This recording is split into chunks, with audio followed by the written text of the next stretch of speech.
네, 오늘 증시 마감 시황 정리해 보겠습니다. 증권팀 어예진 기자 나와 있습니다. 오늘 시장이 좀 기운을 잃은 모습인데요. 1980선대로 후퇴했네요. 자세한 내용 전해주시죠. 네, 오늘은 시장의 방향성을 흔들 만한 이슈도 없었고 또 글로벌 증시까지 다소 체력이 저하된 모습을 보였습니다. 코스피 마감 지수 확인해 보겠습니다. 오늘 코스피는 어제보다 10.97포인트, 0.55% 떨어진 1980.44로 장을 마쳤습니다. 종가 기준으로 이틀 연속 하락세를 보이고 있는 것인데요. 낙폭은 제한적인 모습입니다. 매매 주체별로는 개인이 1,421억 원, 외국인이 280억 원을 순매수한 반면 기관은 1,713억 원을 내다 팔았습니다. 업종별로는 전기가스업과 의료정밀, 섬유의복, 의약품을 제외한 나머지 업종이 모두 하락했습니다.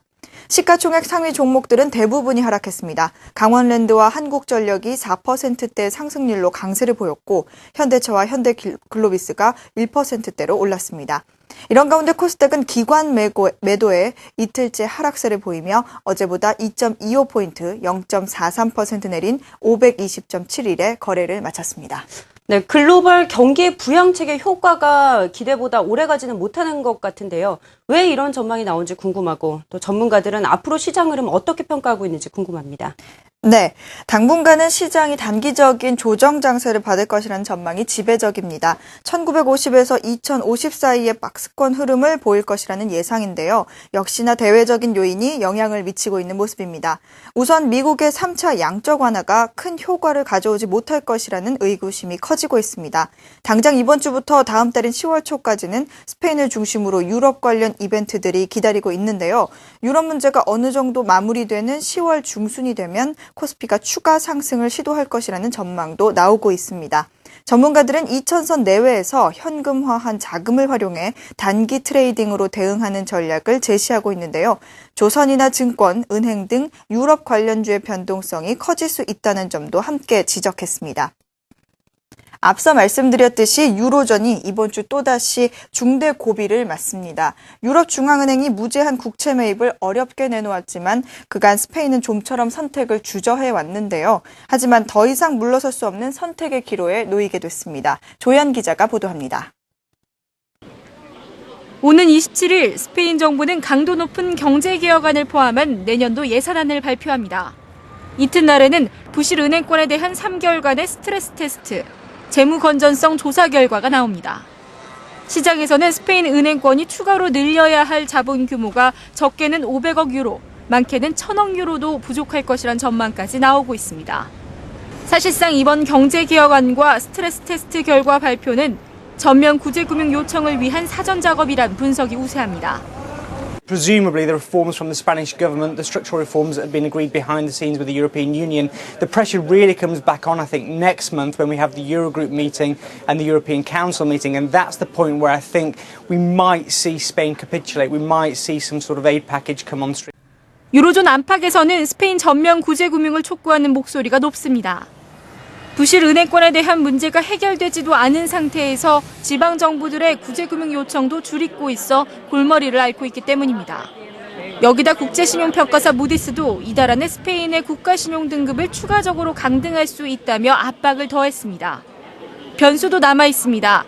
긴축 반대를 당선 공약으로 내세웠던 마리아노 라우이 총리로서는 여론의 질타는 물론 정치적 생명까지 흔들릴 수 있기 때문입니다. 하지만 라우이 총리의 모호한 태도로 오히려 시간만 지연되고 비용도 더 늘어날 수 있다는 질타가 쏟아지며 스페인의 빠른 결단을 촉구하고 있습니다. 한국경제TV 조연입니다. 세계적으로 셰일가스 개발 열풍이 불면서 주식시장에서도 관련주 붐이 일고 있습니다.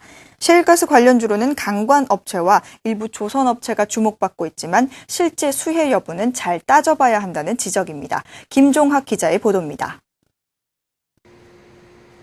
셰일가스는 진흙이 굳어 생긴 안반 깊은 곳에 매장돼 있는 천연가스입니다. 채굴 기술이 발달하면서 미국 등 주요 국가들이 개발에 뛰어들었고 우리 정부도 개발에 참여해 오는 2020년까지 액화 천연가스의 20%를 셰일가스로 대체한다는 계획입니다. 이런 개발 계획은 증시의 호재로 작용하면서 프로젝트를 주도하는 한국가스공사는 지난 7월 이후 60% 이상 급등했습니다. 광구 개발에 참여하고 있는 GS글로벌, 한국카본, 소형 피팅 밸브 업체인 DK락 등의 주가도 강세를 보이고 있습니다. 셰일가스 개발로 기계와 조선 산업의 특수가 예상되지만 직접 영향을 받는 종목은 소수에 불과해 투자에 주의해야 한다는 지적입니다. 셰일가스 때문에 이제 LNG 가격 하락이 예상되고 그거에 따라서 이제 글로벌 천연가스 가격, 아시아 도입 단가 이런 게 하락으로 이어지는 기간이 당장 임팩트가 있다고 보기에는 너무 어렵고요. 셰일가스 개발 수혜 업종으로는 철강, 조선, 플랜트, 기계 등이 꼽히는 가운데 증권사들이 지목한 SK가스는 연중 최고가를 기록했고 LNG 발주 물량 기대감에 조선업체 주가도 크게 올랐습니다. 하지만 이들 종목과 셰일가스 개발 실적과는 이렇다 할 연관성을 찾기 어렵기 때문에 투자에 주의해야 합니다. 실제로 관광업체 주가 상승은 셰일가스 수혜보다는 기대감이 크게 작용했다는 평가입니다.